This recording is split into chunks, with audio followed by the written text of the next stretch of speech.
The last thing she remembered was how quiet it was. No slammed doors. No final argument that lasted until 3 a.m. No dramatic moment she could point to and say, that was it. That was when it ended. He just left. Packed a bag while she was at work, left his key on the counter, and sent a text that said, I think we both know. And she stood in that apartment, reading those 5 words, and thought. He never cared. Not really. If he did, he would have fought. He would have cried. He would have said something, anything, that proved she had mattered. That's what she believed for almost 2 years. Until the night she couldn't sleep, and she started remembering things she had forgotten she remembered. He was not an easy person to love. She knew that from the beginning. He didn't say I love you often.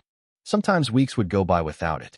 When she brought it up, he'd get quiet, look away, and say something like you know how I feel. Which was supposed to be enough. Which, for a long time, wasn't. She used to describe him to her friends as emotionally unavailable.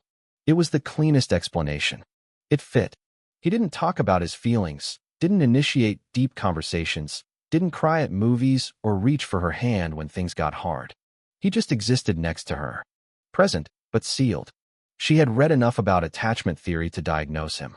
Avoidant. Classic signs. She had even sent him articles once. Gently, like a suggestion, and he had read them, nodded, and said nothing. She thought, this is the problem. He can't open up. He won't do the work. She was not wrong. But she was also not seeing everything. The night she couldn't sleep, the first thing she remembered was the alarm. She used to have a terrible habit of sleeping through her alarm. Everyone in her life knew it. Her mom called it a character flaw. Her college roommate used to physically shake her. She had missed flights, appointments, a final exam once that she had to beg her professor to let her retake. He knew this about her. And at some point, she couldn't even remember when it started, he began setting a second alarm. On his phone, 10 minutes before hers. So that when her alarm went off, he was already awake, already nudging her, already making sure she didn't disappear into sleep again. She had taken it for granted so completely that she hadn't noticed when it became normal. She only noticed when it was gone. The first week after they broke up, she missed a morning meeting. Blamed the alarm. Blamed herself. Didn't connect it to him until that sleepless night, 2 years later. She lay in the dark, and she thought. He set that alarm every single day for almost 3 years. He never mentioned it. Never asked for credit. Never said you'd be lost without me. He just did it. Quietly. Consistently.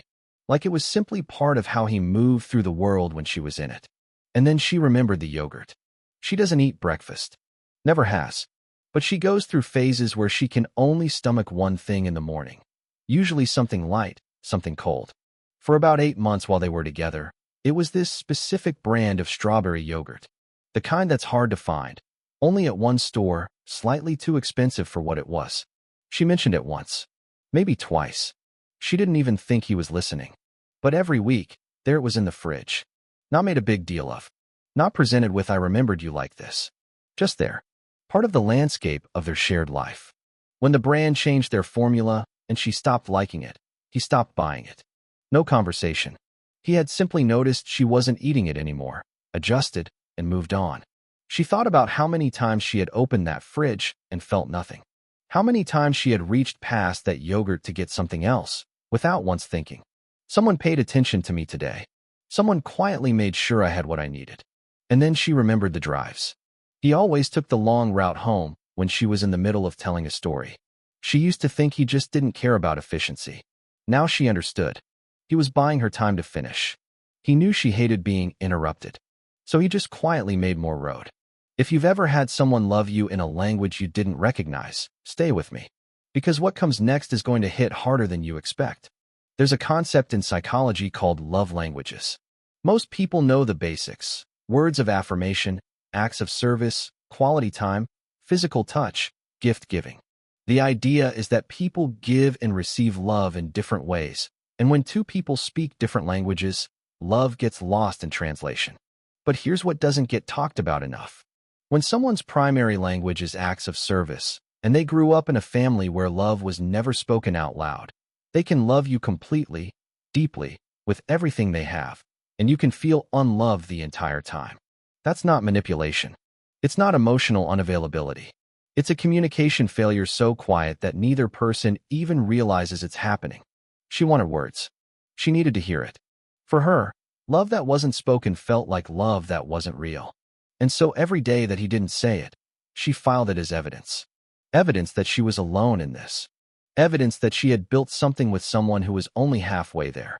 And every day that he silently set that alarm, bought that yogurt, took the long route home so she could finish her story, he filed it as giving everything he had.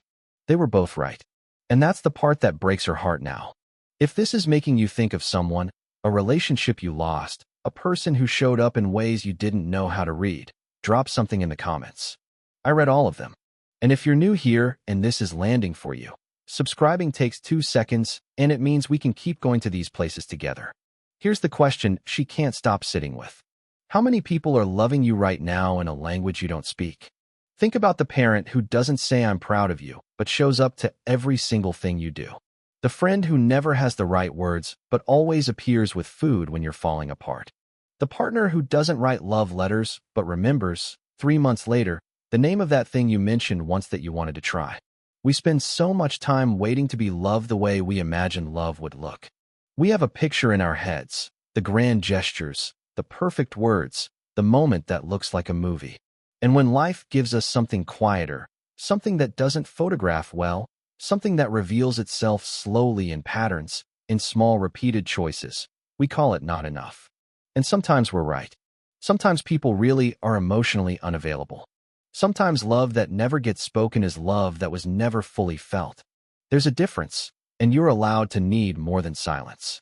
But sometimes, not always, but sometimes, the love was there. Fluent and complete. In a dialect you never learned to hear.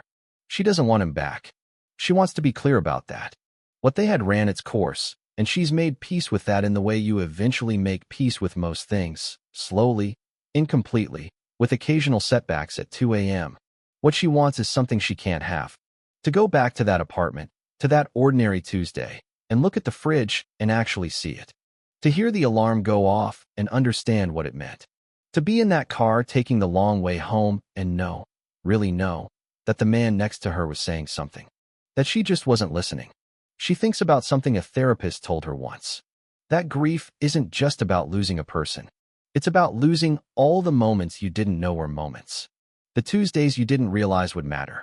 The alarms you slept through without knowing someone was awake for you.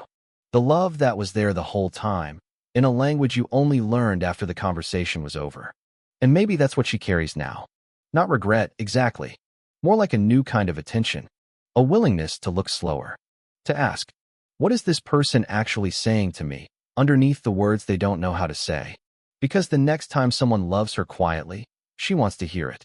She doesn't want to need 2 years and a sleepless night to understand what she had. And if this made you think of someone specific, someone whose language you're only now starting to understand, I think you already know what to do with that.